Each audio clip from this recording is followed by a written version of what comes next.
अस्सलामुअलैकुम दोस्तों, मेरा नाम है Mohammad Zeeshan. And welcome back to Professional Graphic Designer and Architectural Engineer.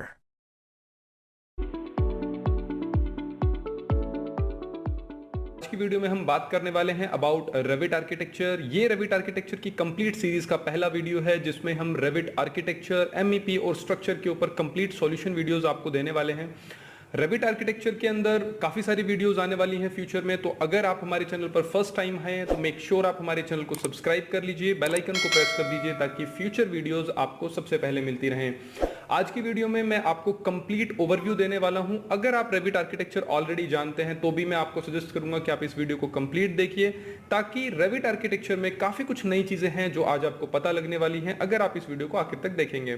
तो मैं बात करने वाला हूं आज स्कोप के बारे में। रेविट आर्किटेक्चर को कंप्लीट करने के बाद क्या क्या स्कोप फ्यूचर में एज अ करियर ऑप्शन आप उन्हें ले सकते हैं। उसके अलावा हम बात करेंगे हिस्ट्री के बारे में, फीचर्स के बारे में और डिफरेंट एप्लीकेशंस के बारे में। तो इस वीडियो के अंदर रेविट से रिलेटेड काफी सारे डाउट्स आपके क्लियर होने वाले हैं। लाइक रेविट की हिस्ट्री के बारे में हम बात करने वाले हैं, रेविट के फीचर्स के बारे में हम बात करने वाले हैं। उसके अलावा रेविट में क्या क्या एप्लीकेशंस होती हैं, बीआईएम क्या होता है, कैसे बीआईएम के अंदर डिफरेंट एस्पेक्ट होते हैं। इवन बीआईएम के अंदर 100 ऑफ पॉइंट्स हैं एडवांटेजेस के, स्कोप के, उसके क्या फ्यूचर एडवांटेजेस हैं, उसके ऊपर कंप्लीट एक पीडीएफ है जो कि मैंने वीडियो के डिस्क्रिप्शन में मेंशन की है। तो उन सब चीजों के बारे में हम डिस्कस करेंगे। तो चलिए वीडियो शुरू करते हैं। सो फ्रेंड्स, जैसा कि आप जानते हैं रेविट आर्किटेक्चर जो है वो बीआईएम सॉफ्टवेयर है। बीआईएम एक टेक्नोलॉजी है जिसका फुल फॉर्म होता है बिल्डिंग इंफॉर्मेशन मॉडलिंग, जिसमें कंप्लीट बिल्डिंग को कैसे हम डिज़ाइन कर सकते हैं फ्रॉम द स्क्रैच और कैसे उसके सभी एस्पेक्ट की डिटेल और डॉक्यूमेंटेशन हम कर सकते हैं, उसको हम बीआईएम बोलते हैं। बात करते हैं हिस्ट्री के बारे में, तो ओरिजिनल ये सॉफ्टवेयर चार्ल्स रिवर सॉफ्टवेयर है जो कि 1997 के अंदर डिज़ाइन किया गया था। बाद में 2000 के अंदर इसका नाम चेंज करके रेविट टेक्नोलॉजी कॉरपोरेशन रखा गया और उसके बाद में 2002 में ऑटोडेस्क ने इसे परचेज कर लिया $133 मिलियन के अंदर।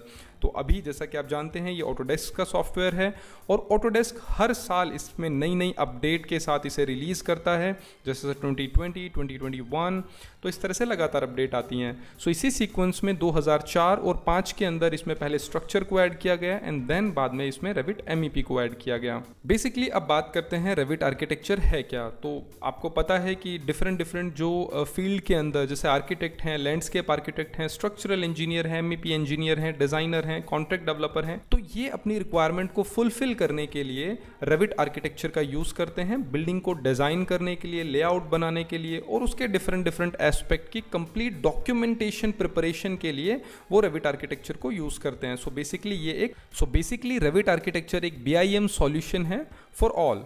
सो बेसिकली आप आर्किटेक्चर को यहाँ पे समझ सकते हैं। यहाँ पे एक एक्सटीरियर व्यू है जो कि यहाँ पे डिज़ाइन किया गया है रेविट आर्किटेक्चर के अंदर, जिसमें आप बैकग्राउंड भी देख सकते हैं, वॉल्स को कैसे डिज़ाइन किया गया है, रेलिंग को कैसे, रूफ को कैसे डिज़ाइन किया गया, तो हर एक एस्पेक्ट के अंदर यहाँ पे डिज़ाइनिंग की गई है। तो बेसिकली ये कंप्लीट आर्किटेक्चर डिज़ाइन है। उसके बाद जैसे अब मैंने आपको पहले भी बताया कि रेविट के 3 डिफरेंट एप्लीकेशन हैं, आर्किटेक्चर, स्ट्रक्चर और एमईपी। आर्किटेक्चर के अंदर हम डिज़ाइन का पूरा वर्क करते हैं, स्ट्रक्चर के अंदर कैसे हम बीम, कॉलम, स्लैब, इन सभी का एनालिसिस कर सकते हैं और डॉक्यूमेंटेशन कर सकते हैं, वो सारा काम रेविट स्ट्रक्चर के अंदर आता है। उसके बाद नेक्स्ट आता है हमारे पास रेविट एमईपी का फुल फॉर्म होता है मैकेनिकल, इलेक्ट्रिकल और प्लम्बिंग। तो इसमें एक बिल्डिंग के अंदर जो डक्टिंग का वर्क करना है, फिटिंग का वर्क करना है, वो भी हम सारा काम कर सकते हैं। वायरिंग फिटिंग का जो भी काम करना है उसकी पूरी डिज़ाइनिंग जो होती है, ड्राइंग होती है, वो भी हम इस सॉफ्टवेयर के अंदर डिज़ाइन कर सकते हैं। एज वेल एज प्लम्बिंग का जितना भी वर्क होता है वो भी हम इस सॉफ्टवेयर के अंदर डिज़ाइन कर सकते हैं। तो रेविट के अंदर ही ये एक एप्लीकेशन है रेविट एमईपी, जहाँ पे आप ये सारी चीज़ें कर सकते हैं। उसके बाद नेक्स्ट आता है बिल्डिंग इंफॉर्मेशन मॉडलिंग। अब ये बीआईएम को एक पिक्चर के थ्रू मैं समझाने की कोशिश करूंगा, कैसे हम प्लान से शुरुआत करते हैं, एक्सटीरियर बनाते हैं, इंटीरियर बनाते हैं और कैसे उसकी रिप्रेजेंटेशन को, कैसे हमने उसे डिज़ाइन किया है, वो सारी चीज़ें हम वहाँ पे सॉफ्टवेयर के अंदर दिखा सकते हैं। उसका बजट क्या है, एस्टिमेशन क्या है, वो सारी चीज़ें हम प्रॉपर तरीके से, स्केड्यूलिंग इसमें एक फीचर होता है जिसमें हम क्या, किस चीज़ पे कितना कितना बजट होगा, वो सारी चीज़ें हम बता सकते हैं। और फाइनली एक प्लान को हम कैसे अप्रूवल की स्टेज पे लेके जाते हैं, तो वो सारी चीज़ें हम रेविट आर्किटेक्चर में कर सकते हैं। अब यहाँ पे नेक्स्ट चीज़ आती है कि why BIM used for most of the companies BIM को यूज़ करती क्यों हैं। तो सबसे पहला पॉइंट है यहाँ पे faster and more efficient process. अपने काम को ज़्यादा एफिशिएंट करने के लिए और फास्ट करने के लिए कंपनी BIM का यूज़ करती है। तो BIM के थ्रू आप बेटर डिज़ाइनिंग कर सकते हैं और प्रोडक्शन क्वालिटी को भी आप बेहतर कर सकते हैं। इसके अलावा और भी बहुत सारे पॉइंट्स हैं, तो इस वीडियो के डिस्क्रिप्शन में मैंने BIM की एक फाइल अटैच की है जिसमें फ्यूचर ऑफ BIM के बेनिफिट्स क्या हैं, एडवांटेजेस क्या हैं, स्कोप क्या है, हर एक पॉइंट के बारे में डिफरेंट बिल्डिंग्स के ऊपर क्या क्या रिसर्च की गई हैं, BIM को इम्प्लीमेंट करने के क्या क्या रिसर्च डॉक्यूमेंटेशंस हैं, वो सारी चीज़ें उस PDF में आपको मिल जाएंगी। तो इस वीडियो के डिस्क्रिप्शन में जाके आप BIM की वो PDF डाउनलोड कर लीजिए और उसे ज़रूर स्टडी करिए। उसके बाद आता है रेविट वर्क फ्लो। रेविट में काम करते कैसे हैं, तो शुरुआत हम करते हैं 2D प्लान से, उसके बाद हम उसका एक्सटीरियर इंटीरियर डिज़ाइन करते हैं। आप एलिवेशन भी देख सकते हैं, सेक्शन भी जनरेट कर सकते हैं। उस पूरी बिल्डिंग की हम डिटेल्स जैसे लाइक सेक्शन बनाना है, इंडिविजुअल किसी भी इंटीरियर के अंदर हमें किसी भी कंपोनेंट की डिटेल्स देनी है, वॉल्स की डिटेल्स देनी है, किसी भी प्रॉपर कॉर्नर की हमें डिटेल देनी है, तो वो सारी तरह की डिटेल्स हम दे सकते हैं। एस्टिमेशन बजटिंग हम इस सॉफ्टवेयर के अंदर कर सकते हैं और पूरी साइट की प्रॉपर एक्सटीरियर की डिटेल भी हम इस सॉफ्टवेयर में डिजाइन कर सकते हैं, जो आने वाली वीडियोज में हम वो सारी चीजें कवर करने वाले हैं। उसके बाद आता है फीचर्स ऑफ रेविट आर्किटेक्चर। तो क्या वो मेजर फीचर्स हैं जिसकी वजह से ये सॉफ्टवेयर बाकी दूसरे डिजाइनिंग सॉफ्टवेयर से डिफरेंट है। तो सबसे पहले इसमें आता है बाई डायरेक्शनल एसोसिएटिविटी कैपेबिलिटी। अब ये बाई डायरेक्शनल एसोसिएटिविटी कैपेबिलिटी क्या होता है, जब आप डिफरेंट स्क्रीन में काम कर रहे होते हैं, डिफरेंट डिटेल्स में काम कर रहे होते हैं, लाइक हमने वॉल के ऊपर कोई चेंज किया है, हमने एक डिज़ाइन बनाया है, उसका एक बजट हम पहले बना चुके हैं और उसके बाद हमें वॉल्स के अंदर कुछ चेंज किया, वॉल के साइज़ को हमने बढ़ाया, तो ऑटोमेटिकली उसी रेशियो में उसका बजट बढ़ जाएगा, उसकी डायमेंशन, उसकी डिटेल्स ऑटोमेटिकली वहाँ पे अपडेट हो जाएगी। उसे हम बोलते हैं बाई डायरेक्शनल एसोसिएटिविटी कैपेबिलिटी। उसके बाद आता है पैरामेट्रिक कंपोनेंट। पैरामेट्रिक कंपोनेंट क्या होता है, जहाँ पे बात आती है पैरामीटर्स की, मतलब डायमेंशंस की। तो जब हम कोई बिल्डिंग बनाते हैं तो हर एक एस्पेक्ट की डायमेंशन हम इस सॉफ्टवेयर के अंदर जनरेट कर सकते हैं। कैसे आप इंटीरियर बना रहे हैं तो रूम के अंदर की डायमेंशंस क्या है, आप एक बिल्डिंग बना रहे हैं तो उसके एक्सटीरियर की डायमेंशंस क्या है, वो प्रॉपर तरीके से आप पैरामेट्रिक डिफाइन कर सकते हैं, पैरामेट्रिक फंक्शन के थ्रू आप डिफाइन कर सकते हैं और एक एक कंपोनेंट के आप पैरामीटर्स बना सकते हैं इस सॉफ्टवेयर में। उसके बाद नेक्स्ट आता है रेविट सर्वर। तो रेविट सर्वर यहाँ पे बहुत ही यूनिक फीचर है, बड़ी बड़ी मल्टीनेशनल कंपनीज इस फीचर को यूज़ करती हैं। ये एक डिफरेंट टाइप का एक वर्क फ्लो है जिसमें एक सर्वर के ऊपर अलग अलग जगह पे बैठ के engineers like with the help of वैन, wide area network and LAN, local area network, वो एक ही फाइल के ऊपर काम करते हैं। और लाइक जैसे प्लम्बर भी काम कर रहा है, डिज़ाइन इंजीनियर भी काम कर रहा है, इलेक्ट्रिकल इंजीनियर भी काम कर रहा है, और एक दूसरे के साथ कैसे कोलैबोरेटिव वर्क करना है वो हम देखते हैं रेविट सर्वर के अंदर। एंड लास्ट आता है वॉल्ट इंटीग्रेशन। वॉल्ट इंटीग्रेशन क्या होता है कि आप जितना भी काम करते हैं वो एक तरह से आप यहाँ पे आपको एक वॉल्ट मिलता है जहाँ पे आप अपना सारा काम सेव कर सकते हैं, ताकि फ्यूचर में किसी तरह का भी आपका डाटा लॉस ना हो, डैमेज ना हो। तो इस तरह के ये मेजर फीचर्स हैं। इसके अलावा भी बहुत सारे एडवांटेज हैं जिसकी वजह से फीचर्स को प्रायोरिटी दी जाती है कंपैरिजन टू अदर सॉफ्टवेयर्स। तो बात करते हैं कि कौन कौन लोग रेविट आर्किटेक्चर को सीख सकते हैं। मैं यहाँ पे स्पेशली मेंशन कर रहा हूँ आर्किटेक्चर। तो आर्किटेक्चर स्पेशली आर्किटेक्ट्स इसे सीख सकते हैं, इंटीरियर डिजाइनर सीख सकते हैं, ड्राफ्ट्समैन सीख सकते हैं, कैड टेक्नीशियन सीख सकते हैं और सिविल इंजीनियर सीख सकते हैं। इसके अलावा अगर हम बात करते हैं MEP की, तो वहाँ पे मैकेनिकल इंजीनियर भी उसे सीख सकता है और एक प्लम्बर भी उसे सीख सकता है, इलेक्ट्रीशियन भी उसे सीख सकता है। तो नेक्स्ट बात करते हैं scope in building design industry.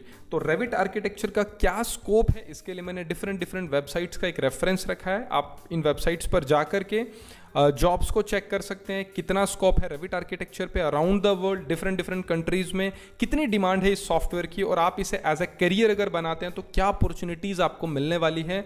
तो आप इन वेबसाइट्स का रेफरेंस मैंने दिया है, आप जाइए और वहाँ जाके आप चेक कर सकते हैं। So guys, this is all about the overview of Revit architecture. अब हम चलते हैं इंटरफेस ऑफ रेविट आर्किटेक्चर के ऊपर कि कैसे सॉफ्टवेयर का इंटरफेस है और क्या सॉफ्टवेयर की अपीयरेंस होने वाली है। सो यहाँ पे आप देख सकते हैं, यहाँ पे हम स्टार्ट करने वाले हैं रेविट 2020। तो आपको यहाँ पे आइकन पे आना है और डबल क्लिक कर देना है। तो दोस्तों, अगर आप अपने सिस्टम में रेविट का लेटेस्ट वर्जन 2020 इंस्टॉल करना चाहते हैं तो उसका लिंक मैंने डिस्क्रिप्शन में दिया है। आप वो वीडियो देख करके अपने सिस्टम में रेविट आर्किटेक्चर 2020 को इंस्टॉल कर सकते हैं। तो जैसे ही आप सॉफ्टवेयर स्टार्ट करेंगे, that will look like this.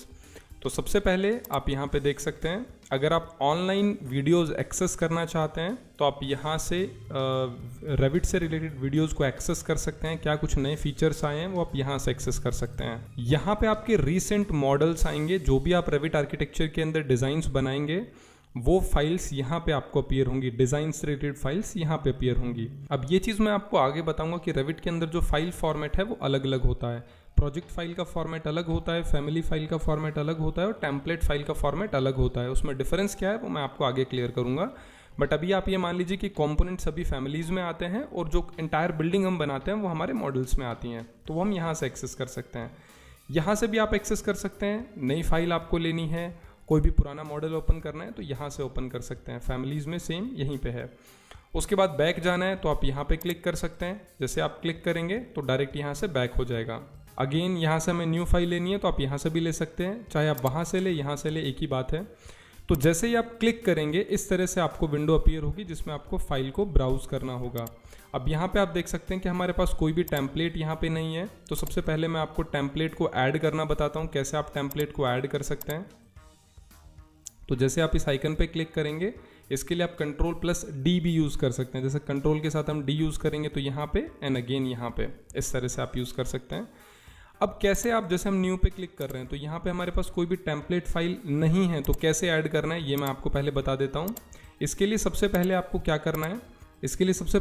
करना है, यहाँ से ब्राउज बटन है, यहाँ पे आपको क्लिक करना है। तो जैसे आप ब्राउज पे क्लिक करेंगे इनकी फाइल्स का एक लोकेशन होगा। जैसे आप देख सकते हैं मैट्रिक फाइल्स है यहाँ पे आपके पास इंपीरियल फाइल है। अब अगर आपको फिट इंचेस में काम करना है तो आप इंपीरियल में काम करेंगे, मीटर या मिलीमीटर में करना है तो आप मेट्रिक में काम करेंगे। तो हमें अभी फिट इंचेस में काम करना है तो हम यहाँ से डिफॉल्ट इंचेस ले लेते हैं एंड देन ओपन कर देते हैं। तो ये ओपन हो गया, ओके। अगर इसमें आपके पास जो टेम्पलेट फाइल्स मैंने आपको बताई हैं, अगर ये आपके पास टेम्पलेट फाइल्स नहीं हैं तो इस वीडियो के कमेंट बॉक्स में आप हमें कमेंट कर सकते हैं और अपनी ईमेल आईडी मेंशन कर सकते हैं। हम आपको इनकी लाइब्रेरी का कंप्लीट लिंक फॉरवर्ड कर देंगे जिसमें स्टार्ट फाइल, उसके अलावा जो डिफरेंट आपकी टेम्पलेट फाइल्स होती हैं, लाइब्रेरी होती है, वो कंप्लीट लिंक हम आपको सेंड कर देंगे। तो इस तरह से आपका प्राइमरी इंटरफेस होगा। अब इंटरफेस आने के बाद किस तरह से हम ग्राफिक यूज़र इंटरफेस स्टार्ट करते हैं वो मैं बताऊंगा। बट उससे पहले यहाँ से मैं एक आपको चीज़ बताता हूँ। जैसे आप फाइल पे जाएंगे, यहाँ से आपको ऑप्शन पे जाना है और यहाँ से आपको जाना है फाइल लोकेशन। अब यहाँ पे देखिए जो फाइल लोकेशन वाला टेम्पलेट बॉक्स है ये भी बिल्कुल खाली है, तो यहाँ पे हम ऐड करेंगे। अब देखिए ये डिफरेंट फाइल्स हैं। इंपीरियल के अंदर आपको रेजिडेंशियल टेम्पलेट लेनी है तो आपको एक रेजिडेंशियल होम कैसा होता है, हाउस कैसा होता है, उससे रिलेटेड डिटेल्स आपको ऑटोमेटिकली मिल जाएंगी। इसी तरह से आपको प्लम्बिंग लेना है, मैकेनिकल लेना है, इलेक्ट्रिकल लेना है, तो वो सारी चीज़ें कंस्ट्रक्शन से रिलेटेड लेना है, कमर्शियल लेना है, तो उसी तरह की आपको डिटेल्स मिलेंगी। तो यहाँ पे हम 2 फाइल्स ले लेते हैं, डिफ़ॉल्ट ले लेते हैं, रेजिडेंशियल ले लेते हैं। तो रेजिडेंशियल पहले ऐड करते हैं, आ गया यहाँ पे। उसके अलावा डिफ़ॉल्ट ऐड कर देते हैं, ये भी आ गया यहाँ पे। उसके बाद यहाँ से बैक करते हैं, मैट्रिक में जाते हैं और अगर कभी हमें एमएम में काम करना हो तो हम एमएम की फाइल को भी ऐड कर लेते हैं इस तरह से। तो अभी तीनों फाइल्स यहाँ पे ऐड हो चुकी हैं। अगेन मैं बोल रहा हूँ, अगर ये चीज़ आपके पास नहीं है तो आप हमें कमेंट कर दीजिएगा, हम आपको फॉरवर्ड कर देंगे। तो जैसे ही आप यहाँ से ओके करेंगे तो नेक्स्ट टाइम जब भी आप नई फाइल लेंगे, मैं आपको दिखा देता हूँ, तो ऑटोमेटिकली ये आपको यहाँ पे अवेलेबल होगा। तो बार बार आपको यहाँ से न्यू में जाके या ब्राउज में जाके आपको डिफाइन करने की ज़रूरत नहीं है। अब आप डायरेक्ट यहाँ से एक्सेस कर सकते हैं। तो ये सिंपल तरीका है। उसके बाद अभी हम आने वाले हैं इंटरफेस के ऊपर। तो इंटरफेस में तो अभी नेक्स्ट हम देखते हैं अबाउट इंटरफेस। इंटरफेस के लिए ग्राफिक यूज़र जो इंटरफेस है सॉफ्टवेयर का, उसमें सबसे पहले हम आते हैं दिस वन। तो यहाँ पे आप देख रहे हैं आर लिखा हुआ है, इसको हम बोलते हैं एप्लीकेशन बटन। तो ये हमारा एप्लीकेशन बटन है। उसके बाद यहाँ पे जितने भी फीचर्स आप अभी देख सकते हैं जिनको हम क्विकली एक्सेस करते हैं, इन ऑप्शंस को हम बोलते हैं क्विक एक्सेस टूल बार। तो ये किस तरह से काम करते हैं मैं एक छोटा सा एग्जाम्पल आपको दिखाता हूँ। लाइक यहाँ से हमने कॉम्पोनेंट लिया और ये कंपोनेंट हम कहीं पे भी प्लेस कर देते हैं। तो जैसे कि हम यहाँ पे एक कंपोनेंट प्लेस कर चुके हैं और यहाँ से 3D डायरेक्ट हमने क्विकली उसको 3D में कन्वर्ट कर दिया। तो यहाँ पे आप देख सकते हैं ये हमारे पास कंपोनेंट यहाँ पे इस तरह से अपीयर हो रहा है। ये आप देख सकते हैं, यहाँ से हम रियलिस्टिक कर देते हैं, जो हमारा विजुअल स्टाइल है वो हमने रियलिस्टिक कर दिया तो अपीयर हो रहा है। तो अभी अगर आपको अंडू जाना है तो आप डायरेक्ट यहाँ से देखिए अंडू का ऑप्शन है, आप बैक जा सकते हैं, फॉरवर्ड कर सकते हैं। ये देखिए अंडू रीडू, तो इस तरह से आप कर सकते हैं। तो ये जितने भी फीचर्स हैं ये आगे हम डिस्कस करेंगे एक एक फीचर के बारे में। बट अभी हम क्योंकि डिस्कस कर रहे हैं अबाउट इंटरफेस, तो यहाँ पे आपको इनका ध्यान रखना है। ये हमारा है क्विक एक्सेस टूल बार। उसके बाद नेक्स्ट ऑप्शन जो है हमारे पास वो है टाइटल बार। तो यहाँ पे जहाँ पे आपको फाइल का नाम अपीयर होगा, ये इतना इतना, इसको हम बोलते हैं टाइटल बार। टाइटल बार के बाद नेक्स्ट जो यहाँ पे आप देख रहे हैं कम्युनिटी टैब है यहाँ पे, इसको बोलते हैं इन्फॉर्मेशन सेंटर। तो फ्यूचर में कभी भी आपको कोई भी इन्फॉर्मेशन चाहिए किसी भी चीज़ से रिलेटेड, तो आप यहाँ कम्युनिटी में जाके ले सकते हैं। यहाँ से आप अपना ऑटोडेस्क का अकाउंट भी लॉगिन कर सकते हैं, जिससे फ्यूचर में अगर रेविट पे आपको ऑनलाइन रेंडरिंग करनी हो तो आप इजीली कर पाते हैं। उसके बाद नेक्स्ट ऑप्शन है हमारे पास टैब्स। तो अभी आप देख सकते हैं ये हमारे कंप्लीट टैब्स हैं, इनको हम रिबन भी बोलते हैं। तो अब दो चीज़ें हैं यहाँ पे, एक है टूल्स और एक है टैब्स। तो architecture tab, structure tab, steel, system, तो ये सभी हमारे टैब्स हैं और इन सब टैब्स के अंदर यहाँ पे टूल्स हैं, या फिर कंबाइंड आप इनको रिबन भी बोल सकते हैं। इसके बाद जो नेक्स्ट हमारे पास है वो आता है पैनल। तो यहाँ पे आप देख सकते हैं ये हमारे पास कंप्लीट पैनल है, ये आप देख सकते हैं इस तरीके से। उसके बाद नेक्स्ट यहाँ पे है व्यू क्यूब, ये आप देख सकते हैं इस तरह से हम इसकी रोटेशन को, ओरिएंटेशन को यहाँ से भी चेंज कर सकते हैं, इसको व्यू क्यूब बोलते हैं। उसके बाद यहाँ से आप देख सकते हैं ये है हमारा नेविगेशन सेंटर, दिस वन, ये नेविगेशन टैब है। इसको हम व्यू में जाके भी कंट्रोल कर सकते हैं। तो जैसे आप व्यू में जाएंगे, व्यू में आने के बाद यहाँ पे आपको ऑप्शन मिल जाएगा इंटरफेस में, और यहाँ पे आपको दोनों ऑप्शन मिल जाएगा, नेविगेशन बार भी ऑप्शन है। तो देखिए हमने ऑफ कर दिया तो यहाँ से ऑफ हो गया, ऑन करना है ऑन हो जाएगा। इसी तरह से यहाँ पे व्यू क्यूब है, व्यू क्यूब को आप ऑफ कर देंगे तो ऑफ हो जाएगा, और वापस से इसे ऑन कर देंगे ऑन हो जाएगा। इसी तरह से आप प्रॉपर्टी को और प्रोजेक्ट ब्राउज़र को भी कंट्रोल कर सकते हैं। यहाँ पे आप देख सकते हैं दैट इज़ प्रॉपर्टी। अभी ये दो पार्ट्स में है, प्रॉपर्टी है आपकी यहाँ तक और उसके नीचे यहाँ पे प्रोजेक्ट ब्राउज़र। प्रोजेक्ट ब्राउज़र में आपको कंप्लीट प्रोजेक्ट से रिलेटेड डिटेल्स को आप ब्राउज़ कर सकते हैं। लाइक लेवल पे आपको जाना है, सीलिंग लेवल पे जाना है, एलिवेशंस में जाना है, आपको लीजेंड्स अगर क्रिएट किए हैं तो उसमें जाना है, स्केड्यूलिंग में जाना है, शीट पे जाना है, फैमिली ग्रुपिंग्स में जाना है। तो कहीं पे भी, लाइक मैं आपको छोटा सा एग्जांपल दिखाता हूँ एलिवेशन का। तो देखिए अभी इस मॉडल का ये ईस्ट एलिवेशन आप देख पा रहे हैं, नॉर्थ देख पा रहे हैं, साउथ देख पा रहे हैं, वेस्ट देख पा रहे हैं। तो जब हम शीट प्रिपेयर करेंगे तो डायरेक्ट इनको ड्रैग एंड ड्रॉप करके वहाँ पे इस व्यू की डिटेल्स हम डिफाइन कर सकते हैं। तो ये है प्रोजेक्ट ब्राउज़र, जहाँ पे प्रोजेक्ट की डिटेल्स को ब्राउज करते हैं। उसके बाद नेक्स्ट हमारे पास आता है प्रॉपर्टी। प्रॉपर्टी पैलेट में क्या होता है, जब भी आप किसी कंपोनेंट को सेलेक्ट करते हैं, लाइक ये कंपोनेंट है या फिर अगर कोई भी वॉल होती है, किसी भी चीज़ को आप सेलेक्ट करते हैं तो उसकी पूरी प्रॉपर्टी आपको यहाँ पे आ जाती है, आप देख सकते हैं। उसके अलावा आप एडिट टाइप में जाके भी फर्दर चेंजेस कर सकते हैं। मटेरियल में चेंजेस करना है, डेप्थ, हाइट, विड्थ, लेंथ, जो भी चेंज करना है आप कर सकते हैं। ये सारी चीज़ें हम आगे देखेंगे। उसके बाद नेक्स्ट ऑप्शन है हमारे पास ऑप्शन बार। अभी ऑप्शन बार कब आता है, जब आप कोई भी जैसे वॉल को हमने एक्टिवेट किया तो यहाँ पे आप देख सकते हैं एक नई बार जनरेट हो गई है, इस बार को बोलते हैं ऑप्शन बार। तो जैसे आप वॉल क्रिएट करेंगे, लाइक इस तरह से हम वॉल क्रिएट कर रहे हैं, तो अब जब वॉल का टॉपिक हम स्टार्ट करेंगे तो उसमें देखेंगे कि जब हम कोई भी वॉल शुरू करते हैं तो वॉल के अंदर इन ऑप्शंस का क्या यूज़ होता है। तो हम एक एक ऑप्शंस के बारे में डिस्कस करेंगे कि लेवल का यूज़ कैसे करते हैं, हाइट का यूज़ कैसे करते हैं, लोकेशन लाइन क्या होती है, चेन, ऑफसेट, हर एक पॉइंट के बारे में हम डिस्कशन करेंगे। उसके बाद नेक्स्ट है हमारे पास स्टेटस बार। स्टेटस बार आप देख सकते हैं यहाँ पे नीचे है, तो यहाँ पे करंट स्टेटस आपको मिलता रहेगा। जैसे आप एस्केप करते हैं, किसी चीज़ को सेलेक्ट करते हैं, तो कोई भी मूवमेंट आप करते रहेंगे तो करंट स्टेटस आपको यहाँ पे मिलता रहेगा, इसलिए इसे बोलते हैं स्टेटस बार। उसके बाद नेक्स्ट हमारे पास है व्यू कंट्रोल बार। तो ये कंप्लीट आपका है व्यू कंट्रोल बार, जिसमें हम व्यू को कंट्रोल करते हैं। लाइक हमें कंसिस्ट कलर में देखना है तो ये कंट्रोल हो रहा है, हमें शेडिड में देखना है तो कंट्रोल हो रहा है, वायर फ्रेम में देखना है, हमें रियलिस्टिक में देखना है, हमें शेडो को ऑन करना है। कहने का मतलब है विजुअल से रिलेटेड जितने भी चेंजेस हैं वो सभी चेंजेस हम यहाँ से करेंगे। उसके बाद है ड्राइंग एरिया। तो जहाँ पे हम ड्राइंग क्रिएट करते हैं इस एरिया को बोलते हैं ड्राइंग एरिया। तो गाइज ये था complete interface about Revit architecture. So guys, this is all about the interface of Revit architecture. So next video होगी उसमें हम यूनिट और लिमिट के बारे में बात करने वाले हैं, लेवल्स और ग्रिड के बारे में बात करने वाले हैं। तो इसी तरह से आप हमारे साथ जुड़े रहिए और फ्यूचर में हम नई नई वीडियोस Revit के ऊपर अपडेट करते रहेंगे।